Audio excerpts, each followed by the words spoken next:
พี่น้องเอ้ยเนาะเคยเพิ่นกะไปเก็บผักแล้วก็ไปเบิ่งเวียกก่อนช่วงอันที่ว่าเริ่มต้นเอาไปก่อนเด้อเก็บพาทุกคนมาเบิ่งโอ้ยจุนี่เฮ็ดสวนพี่น้องเอ้ยป้าเตอเก่งโอ้เขาเจ้าบอกว่าเพราะผู้ลูกเฮ็ดสวนก่อสินะเมื่อวานนี่เนาะแล้วเด้โอ้อันนี้สวนลูกจอมเด้อสวนมักยงโอ้แบ่งกันเด้อโยกทางนั้นจอบทางนี้ตัวมันหุ้งจ้องไว้เด้อลูกเด้อมันก็เป็นมากแหละแต่ละต้นก็ปกติอยู่มื้อที่1พี่น้องเอ้ยเบิ่งฟ้ากันแล้วมื้อนี้ก็ฝนสิตกอยู่เนาะเมื่อคืนคิดว่าสิตกบ่ตกพี่น้องเอ้ยพอลมฟ้าแรงมาแต่ก็บ่ฮอดเนาะน้ำมันอยู่ถึงเด้อสิไปเอาน้ำมันให้ในบ้านก่อนเด้ออันนี้ก็ปลูกสาลีอันนี้แหละเป็นบอนที่ใช้หน้าปีหน้าเพราะปีนี้มันยังบดอันเถอะเบิ้งใส่ซ้ำจักเม็ดเอา3 เม็ดเอาเข้าหน่อยไหม3 เม็ดพอดีแล้วเนาะมันเฮากะเพื่อบัดอันตัวแตกเนาะขอบใจ FC ผู้มีน้ำใจแบ่งปันเหมือนฟ้าบันดาลให้สร้างรายการนี้มาสวยเหลือคนทุกข์คนจนหรือคนด้อยกว่าด้วยแห่งศรัทธาบุญนำพาได้มาห่วมทาง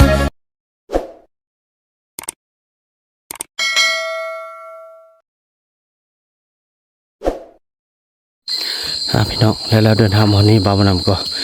จะให้กำลังใจลูกๆเนาะว่าพวกลูกเฮ็ดเบียร์พ่อจีซื้อเป๊ปซี่ให้กินนะพี่น้องนี่โอ้เก่งลูกพอลูกเฮ็ดเบียร์นี่เมื่อยบ่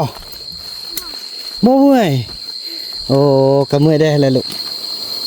ตาแล้วก็กองไว้นี่เขาเจาะกระหวกซ่าเด้เห็นบ่นี่ต้นมะฮุงโอ้งามเนาะลูกเนาะ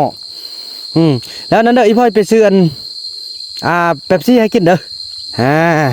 นี่แหละพวกลูกเฮ็ดเบียร์เลยพ่อกะจะเอาเป๊ปซี่ให้พวกลูกกินโอ้ตัดกองเป็นกองไว้นะโอ้เก่งลูกแล้วอันเบิ่งใส่อันนั้นมันพูดอะไรเสียอันนั้นน่ะ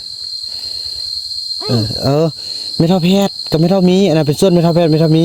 แต่เขาเฮ็ดร่วมกันก็ได้แล้วพวกลูกกันเฮ็ดทำการหมดแล้วอีพ่อจะซื้อเบียร์มาใส่ปลูกแล้วเขาก็แบ่งกันเนาะว่าอันนี้ของไอยงอันนี้ของเต่าน้อยอันนี้ของจอมใจสินะเต่าน้อยก็คือว่าอะไรยังคู่น้อยเนาะมันเฮ็ดช่วยกับช่วยเขาก็เขาเป็นเอื้อยเขาก็เฮ็ดเพื่อเด้ออันอีพ่อสิอันนั้นอีพ่อสิไปเอาอันนั้นก่อนอันซื้อเป๊ปซี่ให้ลูกเด้อได้ยงเด้อลูกเด้อคันพวกลูกอันฮ้อนแล้วก็พากันไปพักผ่อนเด้อพี่น้องเอ้ยเนี่ยเขาเจ้าหูเฮ็ดเวียกเด้เนาะอันนี้หัวคิดของเขาเองพี่น้องเอ้ยเนาะบ่าวมันก็บ่ได้บอกเด้เขาเจ้าเห็นหูจักรักษาอนามัยต้นหุ่งนี่มะเขือพวงนี่มันก็สิส่วนเขาจะไปหานอแล้วก็มาแกงมะเขือพวงสิอยู่ส่วนของเขาเจ้านี่โอ้ยพี่น้องเอ้ยดีใจเนาะขึ้นมาก็บ่ได้เฮียนก็อย่าเอาแต่เต่าน้อยพี่น้องเต่าน้อยเนี่ยบ่าวนำก็ต้องเอาไปให้ได้พี่น้องเอ้ยสองคนเนี่ยเป็นพัฒนาอันนี้ก่อนสำหรับพี่น้องพบกันต่อไปสบายดีพาบรรยากาศในยามเช้าพี่น้องเอ้ยต่อมาเนาะมื้อนี้ก็เป็นมื้อ10ต่อของเมื่อวานโอ้ฝนบ่ตกซับเนาะป้าเบียร์ไว้เฮาเฮ็ดซะได้บ่ตกมาได้นึกบ่ฮอดพี่น้องเอ้ยเอาเคยทำเบียร์เก่าเด้อเคยเราขอกินเด้ออาสิไปจัดการเบิ่งแย่งอยู่พุ่นเพราะว่าแบ่งเวียกให้เคยจะอยู่ขอกินทะพี่น้องเอ้ยเนาะเป็นเวียกเบาๆอันนี้ก็พวกเฮาอันนั้นได้อันซาลี่เคยเอาไปใส่เมื่อวานนี่ซาลี่นอไว้บนเห็นนองนะเอาไว้ด้วยกินให้โอเคเพราะว่าจะได้เกี่ยมลุยต่อซาลี่ข้าวโพดซาลี่นี่เนาะโอ้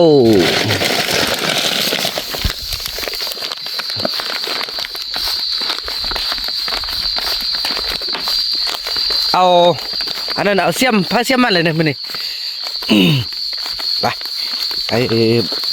บังอันนี้นี่ แพ้บ่แพ้ติกะชิแพ้บ่แบกนี่แพ้แบกผู้อันซ่องเอาผู้นึงก็จับอันนั้นเสียมผู้นึงก็แบกซาลีไปแล้วนี่ เอาบวมลุ่มก่อนเด้อเอาบวมลุ่มบนเพียงกันนะบางเสได้ไปนำกันแหละบางเดี๋ยวบ่าวนำจะเก็บเครื่องหน่อยนึงแล้วก็เดินทางเคยมีแต่ทำหน้าที่บ่งคงอยู่เขากินน่ะเด้อซอกเก็บผักมาใส่ต้มไก่หั่นเนาะ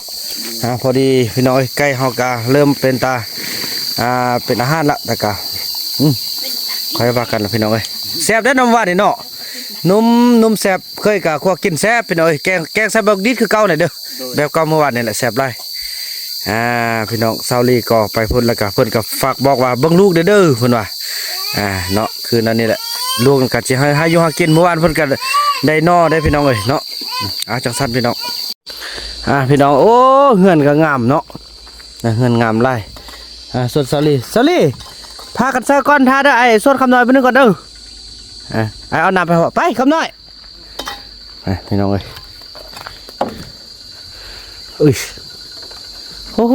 สุดยอดเลยเห็ดงามหลายนี่ปองเอี่ยมนี่เขาก็เสร็จตัดออกเลยพี่น้องเนาะได้เจาะออกแล้วก็เอาบานประตูใส่สุดยอดละอันนี้น่าจะเป็นแบบนี้นี่แหละพอเขาจะเอายังต่างเดียวในสร้างมาจัดการเนาะโอ้งามเลยพี่น้องเอ้ยแล้วก็ตอกเส้นขึ้นเส้นหันโอ้สุดยอดพี่น้องเป็นบ้านพักโฮมสเตย์นี่สุดยอดแล้วนะนี่นะเนาะคักอีหลีพี่น้องเอ้ยเนาะไปงามเนาะเฮือนนะเนาะงามอันนั้นของอันคิงเฮาอยู่โอ้เนี่ยพี่น้องเฮือนเนาะคนก็มีปองเอี้ยมพี่น้องเนาะนี่พอวันนั้นเพิ่นสิเจาะเด้โอ้ฮะว่าเขาเจาะบ่เจาะแท้เจาะอัดเนาะเจาะแล้วมีอันอัดนะมีประตูนะตู้เนี่ยไปเถอะโอ้งามพี่น้องยอมรับว่างามเนาะงามหลายเ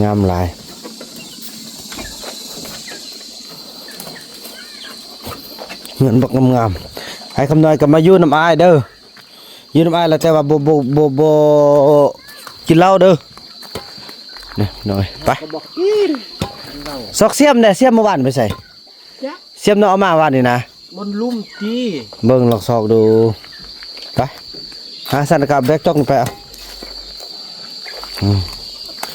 เพิ่นจะได้เงินซื้อเหล้าสันอันนี้เป็นเฮือนครัวเนาะกำลังเกาะออกมาโอ้เฮือนงามแท้ว่ะพี่น้องเอ้ยวันอาทิตย์แล้วกันจริงจะรีวิวเนาะอันนี้ก็เป็นเฮือนครัวโอ้ไก่เฮาก็ขึ้นมาถึงพี่โอ้อันนี้กันได้เริ่มเทแล้วพี่น้องเอ้ยอันนี้นี่เอาไว้เฮ็ดหยังนี่กั้นไว้เนี่ยกันไก่บ่ไก่ขึ้นอายโอ้แล้วบัดคนลงเด้คุณลงกับพุดออกคือว่าเราลงไปแล้วนะโอ้เราใส่เองเราใส่เองโอ้เมทาเพชรนะเราบอกว่าคันจะไปเราอาศัยนี่เป็นสถานีบ่ไก่ขึ้นนี่อันขนำมาแล้วก็เอายกออกแล้วเขาเทแล้วโอ้คักเลยเนาะเห็นแล้วกันนี่พี่น้องคันใดอันนี้ถือว่าอย่างต่อสำรองใส่เนี่ยเนาะพอแม่มันเขากำลังจะเฮ็ดเนาะนี่งามพี่น้องเนาะอันนี้ตัวตรงกลางนี่เอาตัวธรรมดาใส่ก่อนเสร็จแล้วพี่น้องบ่ทันสำเร็จเทื่อเนาะโอ้ไก่นี่อย่าสุยามมันเกลือเทิงเด้อมันขึ้นมาเด้ไปไอ้กำลังนั่นแหละอย่าพี่เบิ่งน้องเบิ่งเด้อพี่น้องทางสั่นแล้วเนาะเราบ่นำก็จะเอาบุญมีอยากไปดำเนินบุญมีบ่ได้ฮ้อนพี่น้องเอ้ยเนาะเคยเพิ่นกะไปเก็บผักแล้วก็ไปเบิ่งเวียกก่อนช่วงอันที่ว่าเริ่มต้นเอาไปก่อนเด้อเก็บพาทุกคนมาเบิ่งโอ้ยจุดนี้เฮ็ดสวนพี่น้องเอ้ยป้าเตอเก่งโอ้เขาเจ้าบอกว่าเพราะผู้ลูกเฮ็ดสวนก่อสินะเมื่อวานนี่เนาะเต้าเฮ็ดสวนเด้อเฮ็ดสวนปลูกหยังวะปลูกมันต้นเด้อโอ้เก่งนี่พี่น้องเขาเจ้าทางเองเนาะทางเองแล้วก็อันนี้ก็จะเป็นด้อยเน่ปอเก่งลูก แน่กบมะฮุ่งนี่จ้องไว้เด้อลูกเด้อเนี่ยมะเขือพวงนี่โอ้เป็นแล้วเด้นี่โดยมะเขือเป็นแล้วแท้เนาะนี่พี่น้องเอ้ยมะเขือสันนี่ก็สิประยุกต์เป็นส่วนมะเขือมะเขือขึ้นคือเก่านี่มะเขือเครื่องนี่ก็นั่นล่ะเด้โอ้อันนี้ส่วนลูกจอมเด้อส่วนมักยง โอ้แบ่งกันเด้อโยกทางนั้นจอบไปทางนี้ตัวมะฮุ่งจ้องไว้เด้อลูกเด้อมันก็เป็นมากแหละฟันไปแล้วก็มันเอายังมาปลูกเหรอลูกเอายังมาปลูกหาสิเอายังมาปลูกนี่ฟันออกก่อนเนาะฟันออกแล้วจริงเบิ่งว่าเป็นตาเอายังมาปลูกกับปลูกเนาะนี่อันนี้มาเคลื่อนเนี่ยหักซ่าไว้มันก็เริ่มเป็นมันก็ยังเป็นมากอยู่ได้เนาะอันนี้มันช่วยกับพากันจิตไปแกล้งกินก็ได้ลูกโดยงูกำลังเป็นไอ้โยงไปใส่ ยงยังเด็ดฟัน บ่ได้ฟันเถอะนะพาน้องค่อยเฮ็ดนี่ฮะเด้อลูกเด้อฮ้อนแล้วก็พากันเศร้าเด้อลูกเด้อฮ้อนพากันเศร้านี่มะเขือก็เริ่มเป็นแล้วพี่น้องเอ้ยนี่อ้อยกับบักใหญ่โดยนี่สดอ้อยกับบักใหญ่แล้วเนาะอันนั้นลูกเด้ออีพ่อยไปซาซาลีก่อนเด้อพี่น้องเอ้ยโอ้ไอ้ยงก็มาแล้วเฮ็ดส่วนพักส่วนมันเลยนะลูกเอาอันนั้นหน่อยเนี่ยลูกอันนั้นบอกเฮาปลูกเอามะม่วงมาปลูกบอกเนาะเดี๋ยวพากันทางมื้อเลยมื้อน้อยได้มื้อละอีพ่อสิแบ่งกันเป็นส่วนพักส่วนมันแล้วก็เอาอันมะม่วงเอาบักมีมาปลูกเนาะโอเคลูกพี่น้องโอ้พี่น้องจะได้คนกลัวเรื่องเบี้ยไม้มาปลูกให้ผู้ลูกพอแล้วก็เจ้าทางมันหมดเจ้าทางเลยสิปลูกสุดเป็นส่วนมากมายเขาเจ้าเลยเนาะทางล่างอันนี้เป็นทางล่างปีกายเนี่ยเป็นส่วนเนาะปีนี้จะเอาเป็นส่วนมากมายให้ลูกๆนะเห็นบอกแล้วก็ปลูกทางนั้นก็จะเป็นกล้วยเนาะแม่เจวอนเพิ่นทรงมาปลูกปีกายนี่งามเลยได้พี่น้องเอ้ยเนาะไม่เท่าแพทย์จูดแล้วก็ซ้ำกับเพิ่มความงามเลยพี่น้องไหมงามไปเด้อน่ะเป็นซุ้มและเด้พ่อน่ะอันนี้ก็แมนถือว่าขึ้นทุกต้นนะพี่น้องเอ้ยเนาะถ้ามาทางพี่แหละขึ้นมาทุกต้นเลยทางนั้นจะเป็นน้อยทางล่างนั้นจะเป็นทางคนจะเป็นลูกไก่จะเป็นลูกไก่ออมแบบนี้ขึ้นไปถึงพุ่นแหละแล้วก็ส่วนห่มเนาะหรือว่าเงินห่มของอันคันเทิงที่จะช่วยนั่นก็คืออยู่ทางล่างนี้พี่น้องเนาะโอ้สาลีไปยังมาเบิ่งลูกเสียมโอ้เพิ่นเอาเสียมลูกจอมบ้านนั้นอนามัยตามกรมมะเขือให้เด้อคอยฟันเนี่ยอีพ่อสิซื้อเบียร์มักม่วงมาปลูกให้พวกลูกเด้อเพิ่นว่าเอาเสียมนั่นลูกจอมลูกอันเต้าลูกไปเอาผ้าแม่ลูกมาฟันค่อยฟันเด้ออันนี้ก็ย่างเข้าไปหาลูกเด้อว่าเอาหม้อนึงก็ย่างไปเอาลูกเลยพวดทั่วห้าละตินั่นล่ะพี่น้องเอ้ยเนาะทุกอย่างก็เริ่มเป็นหูเป็นทางละพี่น้องเอ้ยเนาะแล้วก็มาเบิ่งต้นไม้เฮาก็แต่ละต้นก็ปกติอยู่มื้อที่1พี่น้องเอ้ยเบิ่งฟ้าอากาศแล้วมื้อนี้ก็ฝนสิตกอยู่เนาะเมื่อคืนคิดว่าสิตกบ่ตกพี่น้องเอ้ยพอลมฟ้าแรงมาแต่ก็บ่ฮอดเนาะพี่น้องเอ้ยส่วนบ่าวคำน้อยและบ่าวบุญนำก็เคยคำน้อยไปดึงนั่นไว้ไปดึงนั่นไปพุ่นเลย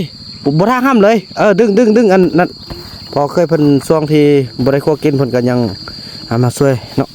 ดีละนี่พี่น้อยกำลังงามเนี่ยโอ้งามเด้อดึงเลยดึงยกขึ้นสูงๆให้มันวิดยกขึ้นสูงๆมันวิดแล้วก็ไปพุ่นเลยย่างไปพุ่นเลยบัดนี้น่ะให้มันวิดอันนี้แล้วก็ย่างไปพุ่นเลยลี่ไปปลดให้ได้ลี่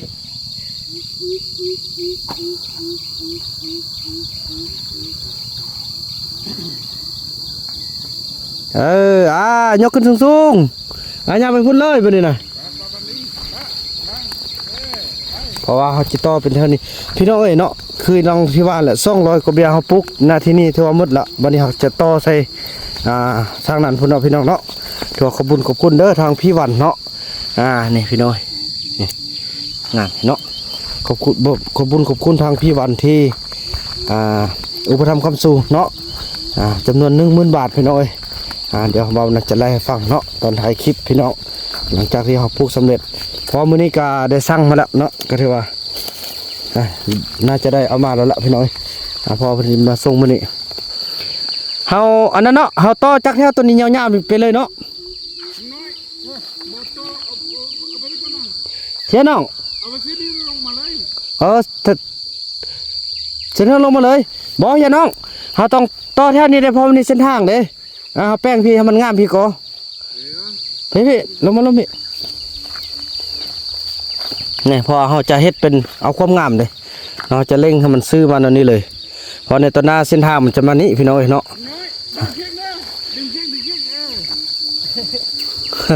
มาที่เลยฮู้ไปคนเลยลงมาเฮ้ยอย่าพากันเคลื่อนย้ายมานั่นเลยเคลื่อนย้ายมานั่นนี่เลยยังตื่นประมาณลอยปลายเบียร์พี่น้องเอ้ยโหดูมาเฮียลุ่มเนาะมาลุ่มเฮียมาลุ่มพี่ไปติ๊กเฮ้ยยังบอกใกล้ๆเฮียไปหุดไปเลยไปหุดไปติ๊กไปติ๊กอันนี้ก็ยังมาติ๊กไปติ๊กเด้อขัดไอ้บอกเขาหยุดเลยจึงหยุดเด้อไป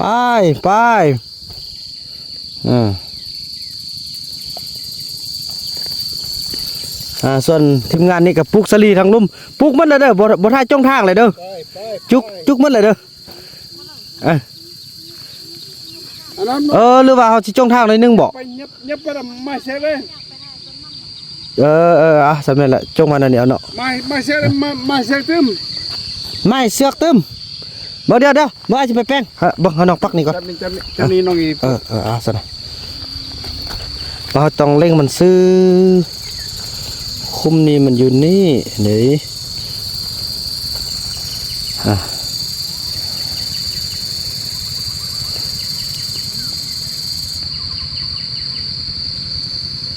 พอจะเร่งมันซื้อพี่น้องเอาความงามเด้เนี่ยบ่แม่นบ่เฮ็ดเพื่อมันนี่มื้ออื่นเฮาเฮ็ดเพื่ออนาคตเนาะเพื่ออนาคตข้างหน้ามันมีเส้นทางแล่นเข้าไปครับเอาขึ้นเติมน้อง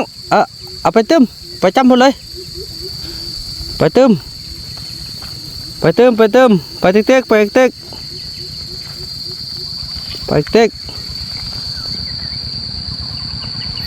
เติมอันนี้มันคุมนี้เนาะเบิ้งน้องยับขึ้นทางเติมหน่อยนึงขึ้นทาง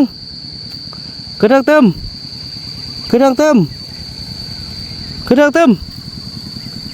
น้องขึ้นมาทางเติม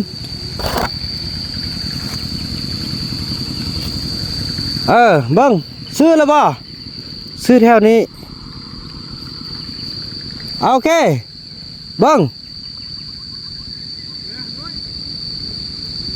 เดี๋ยวละโอเคสำเนียงกันได้แล้วเนาะเขานอนลงแล้วก็คุดตามนี้เลยก็ได้เนาะพอเนี่ยเขาเลยเอาคำซื้อได้ไปหน่อยเลยเนาะน้องเบิ้งการซื้อหรือบ่แถวอันนั้นกับแถวนี้นะซื้อแล้วเนาะโอเคซื้อละพี่น้องเบาน่าจะตอกลักคนนึงก็เนาะคำน้อยนอนลงนั่นนี่ก็ได้เอาลงไปไว้เลย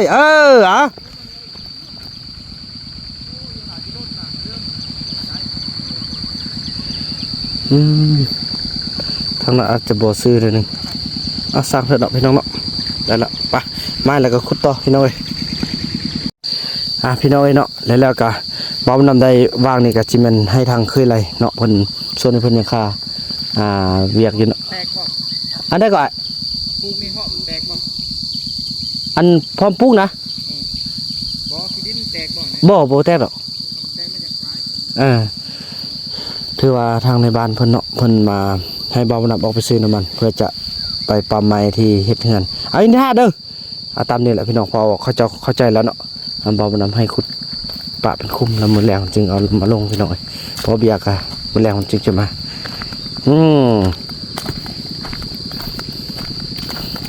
ท่านนี้ก็เฮ็ดท่าเด้อ น้ำมันอยู่ถึงเด้อสิไปเอาน้ำมันให้ในบ้านก่อนเด้อ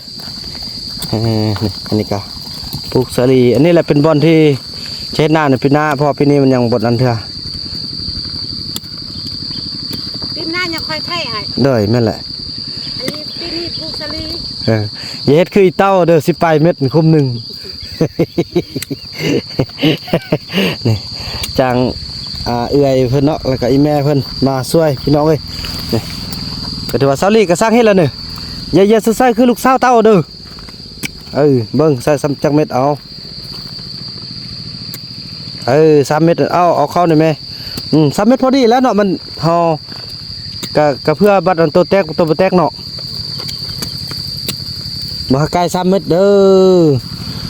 พี่น้องเอ้ยเนาะมาบ่นำจะไปเอานั่นก่อนนี่แหละพี่น้องเรียกมื้อนึงต้องหลายอย่างบ่แม่นว่าเฮ็ดเวียกนึงเวียกเดียวพี่น้องเอ้ยเนาะคือมีคลิปนึงบ่นำเข้าไปหาพี่น้องพอต้องเรื่องนะจนหมดสติเลยพี่น้องก็คือตั้งกองปลาแล้วรับบุ้งเมื่อเลยพี่น้องเอ้ยโดยที่บ่คำนึงถึงว่า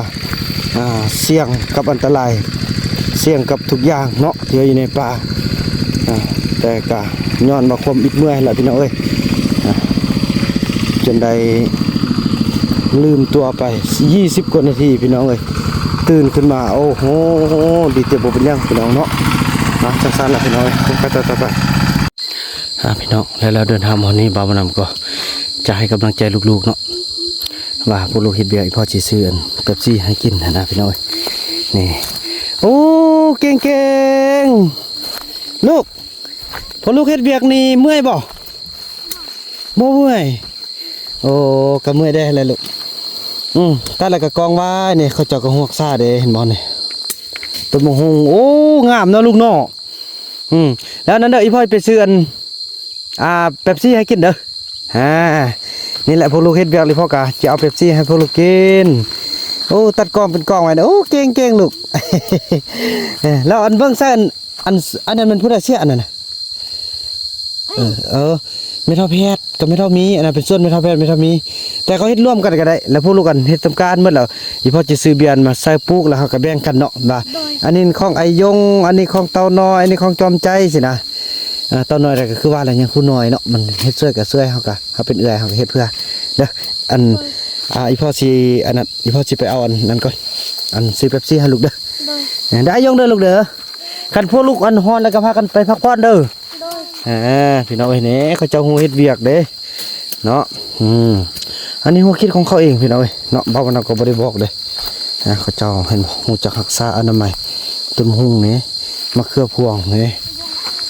มันก็สิส่วนเขาจะไปหานอแล้วก็มาแกงมะเขือพวงใส่อยู่ส่วนของเขาเจ้านี่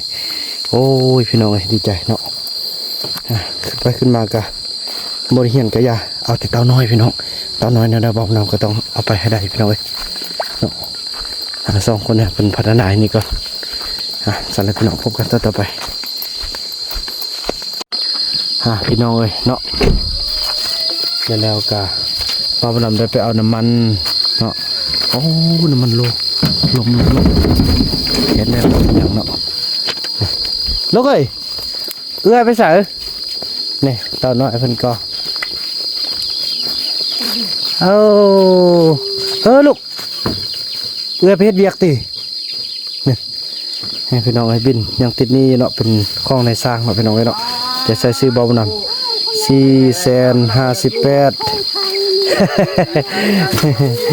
โดยนี่เพิ่นเอาแล้วนี่ได้เด้อบินน้องอย่าน้องก็สิมีเงินขอโทษแต่ว่าใส่ซื้อน้องโอ้ตัวหมดแต่แท้เฮ็ดเงินช่วงนี้น่ะได้เนี่ยฮะจะสุดเลย แหล่ลืมอีกแหล่ว่าแล้วนะว่าคือว่าลืมมันได้อันนึงยาซุปเนี่ยก็ลืมแล้วจักเขาก็ลืมอีกแล้วเขาก็บ่ได้สูบยาซื้อเนี่ยว่าคือว่าเนี่ยฟักคนอันบ่ซุปยาไปซื้อนะพี่น้องเอ้ยยามันลาบ่แม่นยามันลาน้ำมันลาแหละเด้อป้าเนี่ย1ข่อยเด้อเอารถจริงมั้งน้องเอาไปข้างล่างกันเลยเด้อโอเคตาน้อยลูกไปหอบไปบอกกันลูกเอาพี่น้องพ่อเขาได้ซื้อโดยจอมคือพ่อ อันนี้เป็นน้ำมันลากับนี่พี่น้อง4เส้นไปเป็นบ่วงของแม่สร้างเนาะไปส่วนลูกกินเป๊ปซี่ก่อนไม่ได้เรียกพี่น้องเอ้ยโอ้ยน่าฮักหลายพี่น้องคลิปนี้เนาะคลิปนี้บ่าวบุญนำภูมิใจเพิ่นอยากได้ส่วนว่ายังเฮ็ดบ่หรือบ่ยังเฮ็ดลองดู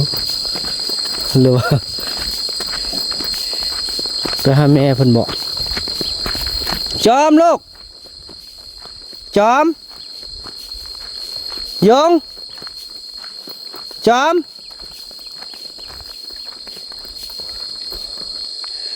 จอมเอ้ยมาอยู่ละน่าจะไปหาแม่เพิ่นเลยเนาะบอกเขาตอนหน่อยเอาไปหาเอาเนี่ยมะฮงก็เริ่มเป็นมากละปีนี้เนาะทนต่อแดดต่อฝนแล้วเนี่ยพี่กายก็กินไปไล่เติบพี่น้องเนาะเมื่อนี้เฮาแต่งบอกพี่น้องเนาะแต่งมันงามเนาะเด็ดซะแต่งมันสวยทำขึ้นเป็นมากถึงพี่น้องเพื่อสารอาหารมันจะบริญาตออกตัวนี้พี่น้องเลยนี่เนาะมันขึ้นมาเป็นมากอยู่ถึงพี่มองไม่เจอวันเด้พี่น้องเลยนี่เนาะนั่นละพี่น้องเอ้ยนี่อันนี้ก็เป็นละพี่น้องเอ้ยแล้วเนาะก็ถือว่ามากินข้าวสวยกันโอ้ยไม่ทำแพทย์ให้จะได้หรอเขาแบ่งแซ่ๆแล้วเนาะแบ่งไว้ให้เราเนาะกู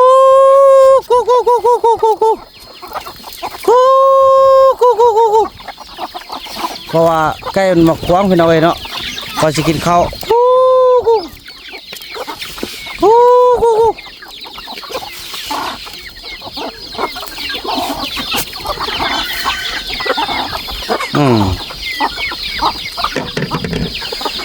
ลูกเอ้ยจอม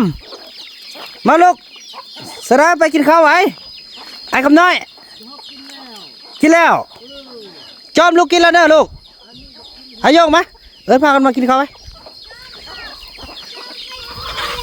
จอมไปพูดเนอะเสือเมียงไม่เท่าเนี่ยมักเซอร์ล้านไหนบุตรเซอร์เมตัวอยากไปตัวไปซื้อผู้เดียวโอ้2 เทื่อแล้วเมื่อเช้านี่ก็ไปซื้อมาแล้วมาซื้อนี่ตึมแล้วส่งเสริมเขาออกนอกเว้ย